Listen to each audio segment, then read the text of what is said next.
সোণগুটি চপোৱাত যেন ব্যস্ত বুলি ক'ব লাগিব শিৱসাগৰ জিলা হাঁচৰা মৰাণ গাঁৱৰ কৃষিভিত্তিক যিসমূহ ৰাইজ যিহেতু দাৱনীসকলে বৰ্তমান সময়ত ধান কটাৰ দৃশ্য বুলি ক'ব লাগিব আঘোণ মাহ সোমোৱাৰ পূৰ্বেই যিহেতু এইসকল দাৱনীয়ে বৰ্তমান সময়ত যেন সোণগুটি চপোৱাত ব্যস্ত বুলি ক'ব লাগিব। মোৰ সহযোগী যিহেতু আছে প্ৰথমতে এইফালে দেখাবলৈ কৈছে যে দাৱনীসকলে কি সুন্দৰভাৱে তেখেতলোকে হাতত কাঁচি লৈ তেখেতলোকে বৰ্তমান সময়ত যেন এই পথাৰত তেখেতলোকে ধান দোৱাত ব্যস্ততা পূৰ্ণ সময় পাৰ কৰিছে বুলি ক'ব লাগিব। আমি যিহেতু আছাম টক্স আহি পাইছোহি মই দেখাম যে কি প্ৰত্যেকগৰাকী দাৱনীয়ে কেনেধৰণে সোণগুটি চপোৱাত যে তেখেতলোক ব্যস্ত যিহেতু হাতত কাঁচি লৈ তেখেতলোকে এই যি ধানৰ মুঠি এটি এটিকৈ যে কাটি তেখেতলোকে বৰ্তমান সময়ত এই ব্যস্ততাপূৰ্ণ সময় পাৰ কৰিছে। আৰু লগতে এটা কথা ক'ব বিচাৰিম যিহেতু আঘোণ মাহ সোমোৱা নাই তাৰ পূৰ্বেই এই যি সোণালী ধান চপোৱাত ব্যস্ততাপূৰ্ণ সময় পাৰ কৰিছে।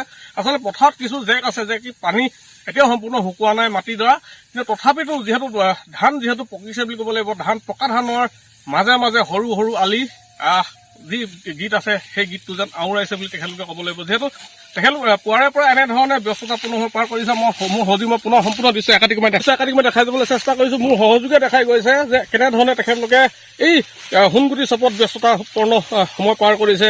আমি যিহেতু আছোঁ বৰ্তমান সময়ত শিৱসাগৰ জিলাৰ হাঁচৰা যি মৰাণ গাঁৱৰ যি পথাৰ বুলি ক'ব লাগিব সেই পথাৰত যিহেতু আছোঁ মই তেখেতলোকৰ পৰা কিছুমান কথা জানিবলৈ চেষ্টা কৰিম। যিহেতু তেখেতলোক আছে মোৰ লগত যে বাইদেউ ব্যস্ততাৰ মাজতে আমি আহিছোঁ আছাম টক্সে আমি দেখা পাইছোঁ আমি ৰাস্তাৰ পৰা দেখা পালোঁ আপোনালোকে সোণগুটি চপোৱাত ব্যস্ত কি ক'ব কেনেকুৱা ধৰণৰ ব্যস্ততাপূৰ্ণ?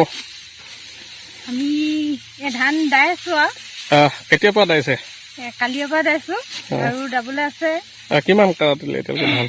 আৰু দাবলৈ 6 বিঘামান আছে মাচুৰি ধান আগতীয়া।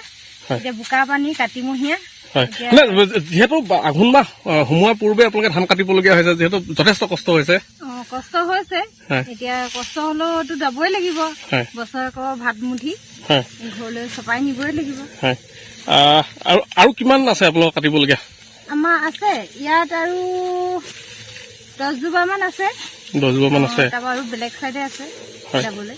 হয় ধন্যবাদ। মই আপোনাক মই আমনি নকৰোঁ যিহেতু মই সম্পূৰ্ণ দৃশ্য একাধিকময় দেখাই যাবলৈ চেষ্টা কৰিছোঁ। যিহেতু মোৰ সহযোগীয়ে দেখাই গৈছে আৰু কেইবাগৰাকীও যিহেতু মহিলা ইয়াত একেলগে একলগ হৈ তেখেতলোকে ধান কটাত ব্যস্ত। বাইদেউ মই আপোনাৰ ওচৰলৈ আহিছোঁ কি ক'ব কেনেকুৱা লাগিছে এই মুহূৰ্তত ধান কাটিছে যিহেতু আজি প্ৰথম দেখা পাইছোঁ আপোনালোকক? চোকা ৰ'দ হাতত কাঁচি লৈ ধান দাইছোঁ আৰু পথাৰত বোকাও আছে। ধানটো পকিছে পকিছে হয়। যিহেতু মই আপোনালোকৰ পৰা এটা কথা জানিব বিচাৰিম যিহেতু আপোনালোকে যিহেতু ধান কাটি আছে কেইবাগৰাকীও মহিলা লগ লাগি লৈ তেনে ক্ষেত্ৰত আমাৰ হাৰ্থক জুবিন গাৰ্গৰ বিষয়ে আপোনালোকে কিবা আলোচনা কৰে নেকি? কৰোঁ। কি কি আলোচনা হয় আপোনালোকৰ মাজত? তেওঁৰ বিষয়েনো কি ক'ম আৰু দুখৰ বিষয়ে তেওঁ ভাল লাগিছিল